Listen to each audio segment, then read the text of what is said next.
Hello and welcome to Middle Eastern Thursday. So today, guys, I have such an incredibly good and juicy and yummy video for you because we are going to be talking, guys, about just 4 fragrances. But these 4 perfumes, guys, oh my goodness, they came into my life and they left me in a complete wow, right? Because each of these fragrances is supposed to be inspired by another fragrance that, of course, is very popular, very loved, and that everybody wants to get their hands on for the most part.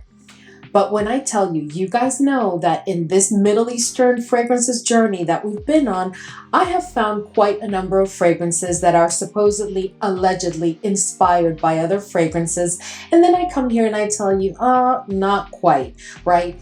But the fragrances that I have for you today, I'm going to tell you that there are 2 fragrances in this lineup that they're almost like 100%. I mean, I don't want to say 100% because I'm trying to respect, the creator of those OG fragrances, but I have to tell you, these fragrances are like 100%. And then a couple of the others are pretty close, but I just think they need a bit more like of maceration time or something like that to really make it to that high 90%. But anyway, guys, oh my goodness, I just can't wait to share. So let's go ahead and jump in. But before we do that, I want to remind you that I am having a Neiman Marcus sponsored event that I will be hosting in partnership with The Harmonist. And that is taking place February 7th at Neiman Marcus Atlanta. And I hope that you all can make it. Of course, all the information will be in the description box. And I will also have the invite here for you. Please send an email to the RSVP email that appears at the very end of the invitation, just letting us know that you can make it. And of course, you'll be included in the guest list. Thank you to all of you for your love and your support. And for those of you who can make it, and for those of you who can't, I'm sure we'll have an opportunity to meet in person in the future. All right, guys, so let's go ahead and jump right in. But before we do, if this is your first time here, I'm Arahi, and I'm your fragrance concierge because I'm totally committed to creating the best fragrance experience for you. I upload videos multiple times a week, and in this channel, we love to talk about fragrances, all types of fragrances. So if that sounds like the type of content that you're interested in and like a good plan, then please consider subscribing, give this video a thumbs up, and don't forget, leave a comment. Let's go, fam. All right, guys. So the first fragrance that I have for you today is a fragrance that has gone viral, has been super hyped. And I know quite a number of other content creators have reviewed this fragrance, but I wanted to take my sweet old time because when I tell you that when I first tried this fragrance, it was a complete wow moment. Literally, that word came out of my mouth because that's how shocked I was. And I'm speaking about Paris Corner Marshmallow Blush. Now, this fragrance, guys, is supposed to be inspired by KAYALI's Boujee Marshmallow 81. Yum Boujee Marshmallow 81. And this is a fragrance that, as you guys can see, like this fragrance just came out like at the end of 2024. And look at like what a huge dent I already have in this fragrance. I actually included this fragrance in one of my 2024 recap videos, but this is a deep love for me. And when I heard that they were coming out with this one, I thought to myself, there's no way, because the turnaround is so fast. Like they just came out with this one maybe at the most a month ago, and the Marshmallow Boujee one, had just come out towards the end of 2024. I don't know, guys. All I know is that I seriously doubted that this one would be any good. But let's take a close look at it. So let me just start by saying a couple of things. First of all, you can now see the notes of the fragrance.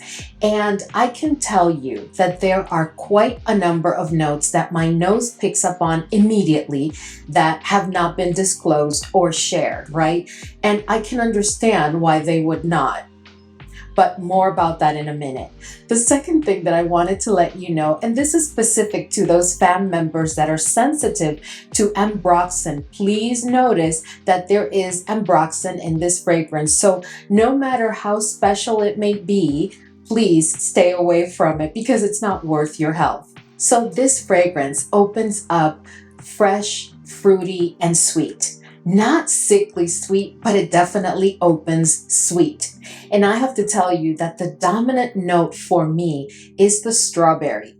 Although I pick up on quite a bit of fruitiness in the opening, the dominant note clearly to my nose is the note of strawberry. As the journey continues, you're going to start to notice that those fruity notes, they don't necessarily weaken, but it's almost like they take a back seat and give way to the florals. But at the lead of the florals, we have the orange blossom. But I pick up on a bouquet of florals very clearly, but the dominant is definitely the orange blossom. As you are picking up on those florals, the marshmallow starts to like sneak into the fragrance, and it's like a sweetened marshmallow. And my goodness, that's when the fragrance starts to become so yummy, so realistic, so incredibly beautiful. And as that marshmallow, that sweetened marshmallow comes in, the fragrance acquires like a tad of a lactonic quality. Don't get me wrong, this to me is not a full-on lactonic fragrance, but it definitely does have a tad of a lactonic quality. The vanilla, which I do pick up on in the opening, but very, very faint, very, very weak. And I actually picked up on it because I was looking for the vanilla, but for most, you'll probably not even notice that the vanilla is present. But midway through the olfactory journey, the vanilla intensifies and it joins into all the other notes that we've already picked up because this is a beautifully blended fragrance. But that vanilla definitely intensifies. The one note that I don't pick up at all in the olfactory journey is the coconut, which I do pick up in the KAYALI fragrance. But more to come when I compare them directly. At the dry down, guys, you're going to get a beautifully exquisite gourmand fragrance that is reminiscent of like a strawberry cream and or like a pink sweet bubblegum. I have to tell you that when I first sprayed this fragrance, I clearly got like a pink bubblegum scent. And I remember that my husband was standing by the door where I was spraying it out. And I told him, oh, wow, I just got bubblegum. I just got pure bubblegum. But interestingly enough, after I allowed the fragrance to sit for a couple of days and then I started to test it, I was no longer getting that bubblegum opening. I don't know if any of you have experienced that bubblegum opening. Let us know. This is a fragrance that on my skin is performing rather well because remember, this is a very new fragrance. It has not had a chance to really sit for a couple of months and it's already giving me 7+ hours on skin with a very strong projection during the first 2 hours and a very good sillage that does get you compliments immediately. This fragrance to me is best suited for all ages. I think anybody can use this fragrance in any season of the year for any occasion, day or night, because even though it is a gourmand, guys, there's just something so beautiful about this fragrance. This is also a fragrance that I consider to be more of a feminine fragrance, but to be honest with you, I think that a gentleman could get away with wearing it if it's layered with a rather masculine fragrance. I think it would do a beautiful layering combo. This fragrance has no oud, but it does have musk. And the musk that I pick up is like a level 2, which means that you are going to pick up on the musk, but it is so faint, it is so light, it is so well blended with all the other notes and accords in the fragrance. Now, when we talk about these two fragrances, I have to tell you that I have tested this fragrance several times, at least 3 times, and I am struggling with really finding a difference between these two. The only thing I can tell you is that in the olfactory journey of the Yum BOUJEE Marshmallow one, I do pick up on the coconut. It's not the dominant note, but I do pick up on the coconut. Now, in Marshmallow Blush, I'm not picking up on the coconut at all. And when it comes to performance, you know, this one hasn't had a chance to sit, so I'm sure that it'll intensify, but I'm pretty much getting the exact same performance at this point. All in all, I can tell you that for me right now, these two are like 98% the same fragrance. Please let me know if you have found it to be different or if you've had a different experience, because I'm telling you, I have struggled finding the difference between these two. Now, this is definitely a fragrance that is at a different price point than the KAYALI fragrance. And, you know, if you're looking for an alternative, then I think that you will be very, very happy in receiving this fragrance as long as you appreciate or you love this type of scent profile. All right, guys. So let's go ahead and jump into the next fragrance that I know that you've all been looking forward for me to discuss. And this one is from Paris Corner Emir, and this one is from the Voux line, and this one is Zeste. Now, you guys know that every time we get a fragrance from the Voux line and it has this kind of bottle, it's going to supposedly be inspired by one of the fragrances from Xerjoff or from Casamorati. In this specific case, there's been a lot of rumbling and mumbling around the fact that this one was inspired by Xerjoff's Casamorati Lira. Now, Casamorati Lira is a fragrance that, of course, I have in my collection and that I absolutely love. So when I heard that this one was supposedly, allegedly inspired by Lira, I was just too curious. I mean, I was for a minute thinking, you know, why pick it up? You have the OG, you know, you love the OG. But guys, I was just so curious because historically, and especially if you've been with me here for a while, you know that I've reviewed just about every fragrance that has come up in this line, and they have never failed. I mean, the most impressive of all to date has been Voux Patisserie, and that one, oh my goodness, that was just Casamorati Italica almost at 100%. But let's talk about this one in more detail. So let me start by saying that the notes in Zeste, as you can see, are pretty much identical to those that you find in Lira. They are the exact same notes. But let's talk more about the fragrance itself, about Zeste, and then I'll go ahead and give you a comparison of the two fragrances. So Zeste is a fragrance that opens up fresh and spicy, but very, very zesty. The dominant notes of the opening of the fragrance are definitely those zesty notes, with the blood orange being very dominant to my nose. Following that very kind of like fresh and a bit spicy, but definitely very, very zesty opening, you start to pick up clearly on the note of lavender. And the lavender, of course, like in most fragrances, does add a bit of freshness. And I have to tell you that when I experienced that opening, I started to ask myself, uh-oh, is this going to be a fragrance that is going to be a twist and not necessarily Lira? And is it going to lean towards the masculine side? Because I started to pick up on the lavender. Was it a lavender that was very dominant, very overpowering? No, it was just a lavender that has been very well blended in the opening of the fragrance, but I can clearly pick up on the lavender. But the blood orange and the zesty accord of the fragrance are the ones that are dominant in that opening. Almost immediately, you are going to start to pick up on little hints of caramel, and that caramel brings a sweetness to the fragrance that does not make it like a dense or thick or non-airy or cloying type of sweet fragrance, but it does bring sweetness to the fragrance. But curiously enough, guys, that sweetness does not take away from the freshness with which the fragrance opens.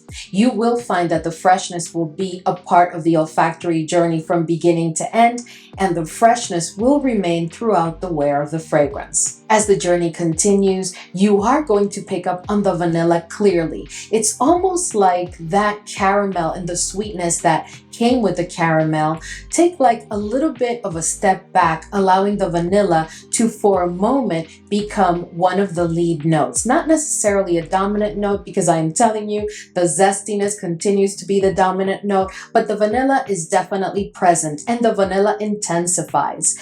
In addition to that, you are going to now pick up on a bit more spiciness, but the spicy note that really comes across in mid-olfactory journey is the cinnamon. So you do have to kind of like enjoy cinnamon, because if not, the opening and the olfactory journey of the fragrance before you get to dry down may be one that you do not enjoy, because I do pick up on that cinnamon quite clearly. The florals to my nose really don't appear much in the olfactory journey.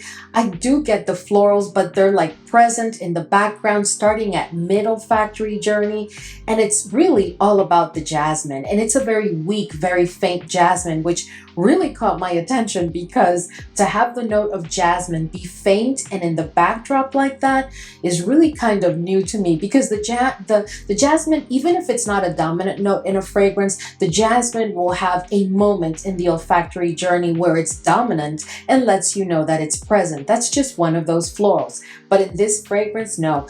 The jasmine to my nose is definitely weak. Maybe after the fragrance has a chance to sit for a while, the jasmine will, get more oomph or more intensity. But I tell you, but I'm okay with that. I'm just letting you know that the florals are really not very relevant in this journey or in the wear right now. At the dry down, guys, you are going to get an exquisite scent.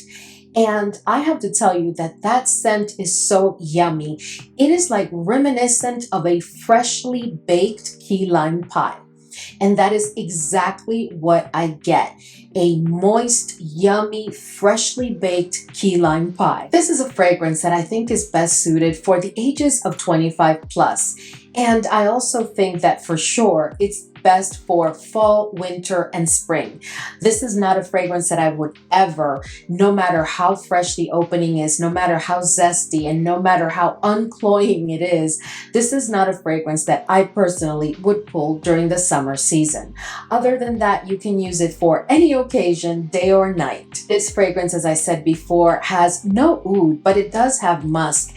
But the musk that I pick up is like a level 1. It's also very faint, because the stars of this fragrance, which are quite dominant, I am telling you, are those zesty notes. And in addition to that, if anything, a little bit of the spiciness and the vanilla. But it's really about the zesty notes. And I think that the name of the fragrance is right in line with everything that I found during my testing. This fragrance right now, even though it hasn't had a chance to sit much, is performing rather well, because it is giving me a full day wear, and it is a fragrance that does have quite a strong projection for about the first 90 minutes, very strong projection, and then it goes into like a regular projection, and then it becomes a scent bubble, and then after that it does become a skin set, but it is giving me a full day wear without no problems. Now, I will tell you that I have worn the fragrance around 3 times now, no, actually 2 times, and this is a fragrance that has not garnered me any compliments or questions around what I'm wearing. But let's see, as it has the opportunity to sit, what happens. So as we compare these two fragrances, I can tell you that to begin with, guys, for me, these two are really not the same. And this is just my opinion, I really believe that Zeste is really more of a twist on the OG Lira. I don't think that it was necessarily designed to be exactly the same. I know that it hasn't had a chance to sit, but if I had to be a guessing girl, I am telling you, these two fragrances will not end up being the exact same fragrance. I could be totally wrong. To begin with, I can tell you that Zeste is definitely much more zesty. Oh my goodness, those citrusy notes come across so clearly. Those zesty notes are so dominant, where you don't find that in Lira. The opening may be a bit similar, but guys, the level of zestiness in this fragrance is so intense that it makes for an opening that is quite different than Lira. And let's not even talk about the olfactory journey that it gives you, because the zesty notes here are dominant all throughout. Now, Lira, in turn, I find to be a bit more spicy than Zeste. I pick up on the spicy notes in Lira clearly, especially at the dry down and on skin. That's just always been the case for me. With Zeste, I'm not picking up on that level of spiciness. And when it comes to spiciness, the only one note that I really pick up on, like I said before, is the cinnamon. When it comes to the note of caramel, that's another difference that I picked up on immediately. To me, the caramel is more present in Lira than it is in Zeste. Zeste is really not about that caramel. The caramel has its moment to appear, like I said before, almost immediately after the opening and throughout the middle of the olfactory journey. But then the caramel, sits down and takes its role as a team player, no longer shining. With Lira, I do pick up on a caramel that does bring me to the dry down. Now at the dry down, the caramel in Lira on my skin takes a bit of a backseat, allowing the spicy notes to shine through. All in all, guys, I have to tell you that I really feel like Zeste is a bit more of a gourmand than what I get in Lira. I know that historically people have talked about Lira being a bit of a gourmand, if not a gourmand. I don't necessarily think it's a full-on gourmand, but I will tell you that Zeste does give me that key lime pie all the way. Please let us know if you've tried Zeste, and have you ever tried or do you own Lira, and how do you feel about both? What are your thoughts? Because that is what I'm picking up. All in all, guys, I think that this is a really, really good fragrance, and I predict that as it has the chance to sit in your collection for a couple of months, it is going to intensify, and there may be a bit of a change in the olfactory journey and in the dry down that you get from it, but I don't think it's going to steer away much from what I just described to you today, because I was so curious about this that I did take quite a bit of time to go through it and really hunker down and really try and understand what this fragrance is really about, and of course comparing it to Lira. So the next fragrance that I have for you guys is a fragrance that I was supposed to get it in PR, but I just couldn't keep waiting, and they had sent me it's like a travel set, and it has different vials of the fragrances. So this one is Ginger Babe. And I do have, though, the fragrance that it was allegedly inspired by, which is Jo Malone Ginger Biscuit. And this is a fragrance that I really, really enjoy for the season of the year that we're in right now. So I've been very curious to see what these two are about. So let's take a closer look. So let me start by saying that both fragrances have the exact same notes. The exact same notes, guys, completely. And they are both quite ginger-centric. This is a fragrance that, to my nose and on my skin, opens up quite warm, spicy. And the ginger is definitely the star in the opening and will be the star pretty much in the entire olfactory journey. There is some caramel in the fragrance, and the fragrance is sweet, by the way, but not very sweet. But that caramel is not the one that's necessarily responsible for that sweetness, because I pick up clearly on the note of caramel, and it just doesn't come across to my nose as sweet. It's just like the regular sweetness of caramel. But the fragrance itself, like the entire body of the fragrance to my nose, comes across as sweet. There is quite a bit of vanilla in this fragrance, and there is definitely a nutty quality that is so pleasant and beautiful in this fragrance. It's also one that, while it has those notes that could be a bit cloying or could make the fragrance a bit dense, no, this fragrance is quite airy and very pleasant to wear. But funny and interestingly enough, even though it is to a certain degree kind of like an airy fragrance, this is not one that I would necessarily recommend to wear during the summer, but we will talk more about that. This is a fragrance that to me is definitely suited for specifically the seasons of fall and winter. This is, again, not one that I even pull during the spring. You could probably get away with it, but I've just never done that. It's definitely a fall and winter type of fragrance, and for me, it brings a certain degree of like coziness. I don't know if you've ever tried Ginger Biscuit or if you've tried Ginger Babe, but these are fragrances that definitely have like a cozy feel to them. This is a fragrance that I think is best suited for the ages of 25 plus. It has no oud, no musk, making it very easy to wear and very, very likable. And of course, I already told you it has that cozy feel.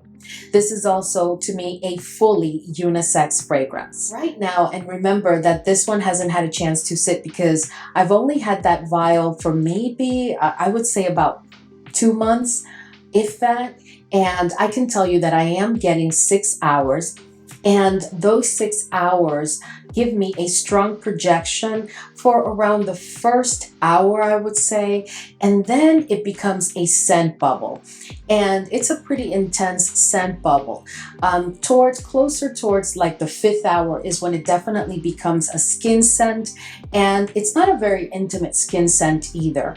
I have the strong feeling that this is one of those fragrances that once it has a chance to sit, will not be, I don't think it's going to be a beast mode fragrance, but I definitely think that it will intensify to a certain extent. So of these two fragrances, I can tell you that right now, Ginger Biscuit is definitely more intense than Ginger Babe. But I do also find that the ginger in Ginger Babe is a bit more intense than what I find in Ginger Biscuit. Then in Ginger Biscuit, I find that biscuit quality, like that, I don't want to say bread because it's not bread, it's like a biscuit quality, is stronger in Ginger Biscuit right now than in Ginger Babe. I also find that the vanilla is more present, not necessarily more intense, but definitely more present, as it appears in the olfactory journey sooner than in Ginger Biscuit, and it's there throughout, right? So there is a bit of a difference in the vanilla, but I also suspect that that will change as the fragrance has the opportunity to sit. But all in all, the vanilla is definitely more present. Guys, I just really think that these two right now are very, very similar. They are giving me pretty much the same scent, but I think that they're not quite there yet for me to say that they're 90% the same. They're really not. Right now, what I'm getting is 80% at the most, and that's because I really do believe that this one needs to sit. Once it has the opportunity to sit, I think it will definitely, meet up a bit more with Ginger Biscuit. Will they be exactly the same? I'm not sure. But right now, it's just giving me at the most 80%. All right, guys. So the last fragrance that I have for you today, of course, is Khair Felicity. Now, this is a fragrance that I have been asked to review so many times, and I really took my time because, guys, I'm just going to tell you right now, to me, this fragrance is like literally like almost 100% wedding silk from KAYALI. It really, really is. And, it's just really interesting to me how these two fragrances can be so alike. Because, this is a fragrance, Wedding Silk, that we all waited for, and it sold out, and then we had to wait quite a while. Now we want it in a bigger bottle. We, try not to use much of it because it's so precious. But this one, guys, it's almost like 100% the same fragrance. But let's talk more about it. So let me start by saying that for me, it is clear that notes have been omitted, that they have not disclosed all the notes that were involved in creating Khair Felicity, because this is clearly, to my nose, the exact same fragrance with very, very few nuances, very few differences, right? So to me, they have just not disclosed all of the notes. This fragrance opens up quite sweet, with a ton of vanilla and with a very distinguishable, noticeable champagne note, which is exactly how it opens to my nose with Wedding Silk. In addition to that, you are going to find that it is quite fruity, and there is some woodiness, and it is a bit powdery. Not very powdery, but it is a bit powdery. This is a fragrance that for the most part wears exactly the same way. I just can't say it enough because there's not much to say because they are so alike. This is a fragrance that you can wear all year, so all seasons, for any occasion, day or night. It is just an exquisitely beautiful fragrance. This to me is definitely a feminine fragrance. I can't imagine a gentleman really wearing this fragrance, not even layering with it. And it has no oud, but it does have musk, and the musk is definitely present. It's like a level 3, but it's not one of those musks that will become a bit animalic, so you don't have to worry about that. This fragrance right now is performing rather well because it hasn't had a chance to really sit for a while, and it's giving me 8+ hours with a very strong projection during the first 2 hours at a minimum. It is giving me a higher than moderate sillage, and it is immediately getting me compliments, and it hasn't had a chance to sit. So I suspect suspect that this may be bordering on beast by the time it has a chance to sit in my collection for several months. All in all, guys, I really have to tell you, as I said in the beginning, that I'm not finding much of a difference between these two fragrances. Khair Felicity is definitely an incredibly beautiful fragrance. It impressed me from the first moment, and from the first moment I sniffed it, my first impression was, wow, oh my goodness, this is definitely KAYALI's fragrance. And I couldn't help it because it was so obvious. But now that I've had a chance to test it on paper, test it on skin, and wear it, there's basically no difference. I don't know how they did it, but I have to tell you that this is an exquisitely beautiful fragrance worthy of becoming a signature scent. And in my opinion, it's at least 98% the same as Wedding Silk SANTAL. All right, guys, so we've reached the end of today's video, and I hope that this was enjoyable for you. I have to tell you, I am a little bit torn when I find fragrances that are so similar to others, right? Because I really like to respect the creators. But at the same time, guys, I must admit that some of these fragrances really shock me so much because I don't know about you, but I go on like this hunt trying to find differences to justify and say, no, they're not exactly the same. And most of the time I do, to be honest with you. There are differences, but there are certain fragrances where you just can't deny that they're almost the same, if not the same. So anyway, guys, I hope that this was enjoyable for you and helpful. Please let us know if you've picked up any of these fragrances, if you have the OG or if you've tried the OG, and what are your thoughts? How do they compare? And are you enjoying the fragrance? Which one are you liking more? All of that good stuff. Anyway, thank you so much as always for hanging with me today, and I will see you all in the next video.